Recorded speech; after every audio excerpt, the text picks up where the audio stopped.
وكره قتادة تعلم منازل القمر ولم يرخص فيه ابن عيينة ذكره حرب عنهما ورخص في تعلم المنازل أحمد وإسحاق.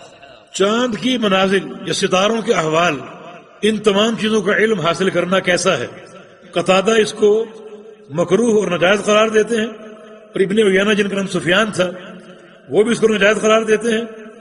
ذکر حرب عنہما، حرب ان دونوں کا شاگرد ہے، قتادہ کا بھی اور ابن عیینہ کا بھی. حرب نے ان دونوں سے ذکر کیا ہے کہ قتادہ کے نزدیک اور ابن عیینہ کے نزدیک چاند کی منازل جو ہے ان کا علم حاصل کرنا ناجائز ہے. رخص فی تعلم المنازل احمد و اسحاق، مگر امام احمد نے اور اسحاق بن راہوے نے چاند کی منازل کے علم کو حاصل کرنے میں رخصت دی ہے کہ اس علم کو حاصل کرنا جائز ہے. تو یہ سلف میں اختلاف ہے، یعنی بعض سلف کہتے ہیں کہ ستاروں کا علم یا چاند کی منازل کا علم یہ سیکھنا ناجائز ہے، اور بعض کہتے ہیں کہ جائز ہے، درست ہے. فرق کیا ہے ان دونوں میں؟ جو لوگ اس علم کو حاصل کرتے ہیں تاکہ چاند اور ستاروں کے احوال سے زمین کے حوادث کا تعین کریں، ان احوال کو زمین کے احوال پر فٹ کریں، یہ علم غیب کے دعوے ہیں اور یہ باتیں. اس مقصد کے تحت چاند ستاروں کا علم حاصل کرنا ناجائز ہے، بلکہ چاند کے احوال کا زمین کے حوادث سے کوئی تعلق نہیں. نبی علیہ السلام کی ایک حدیث ہے، یہ کسوف شمس کے تعلق سے آپ نے فرمایا تھا، سورج گرہن کا واقعہ ہوا، سورج کو گرہن لگا، اسی دن اللہ کے نبی کا بیٹا ابراہیم فوت ہوا تھا.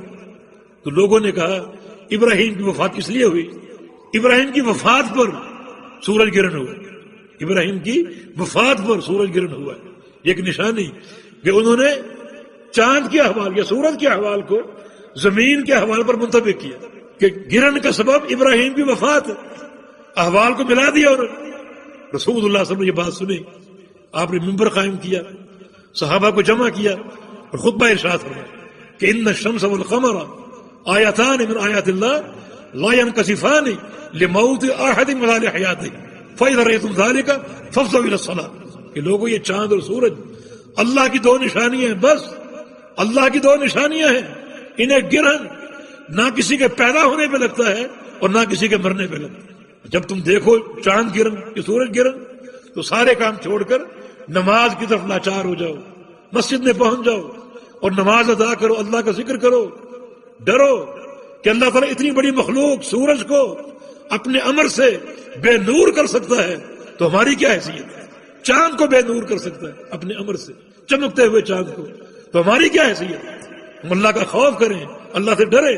تو یہ حدیث اس بات کی دلیل ہے کہ جو چاند یا نظام فلکی کے احوال ہیں ان احوال کا زمین کے حوادث سے کوئی تعلق نہیں.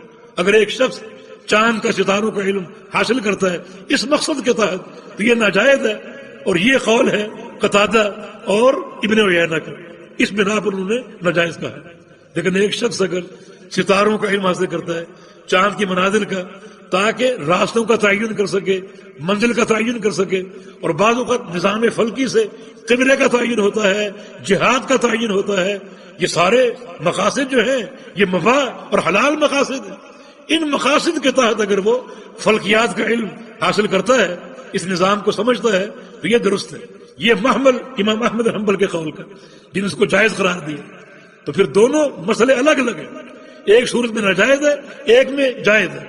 اگر آپ احوال اور حوادث کو جوڑتے ہیں تو پھر ناجائز ہے.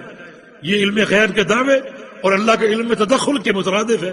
اور اگر آپ صرف ایک فائدہ حاصل کرتے ہیں اس نظام کو دیکھ کر اپنے بہت سے امور کے تعلق سے، راستے کے تعین کے تعلق سے، منزلوں کے تعین کے تعلق سے، قبلے کے تعلق سے اور چاند کے اعتبار سے مختلف آپ امور معلوم کرنا چاہتے ہیں، بہت سی عبادات ہماری چاند سے منسلک ہیں اور چاند سے مربوط ہیں، تو آپ یہ فائدہ اگر اٹھاتے ہیں تو پھر یہ جائز ہے. جی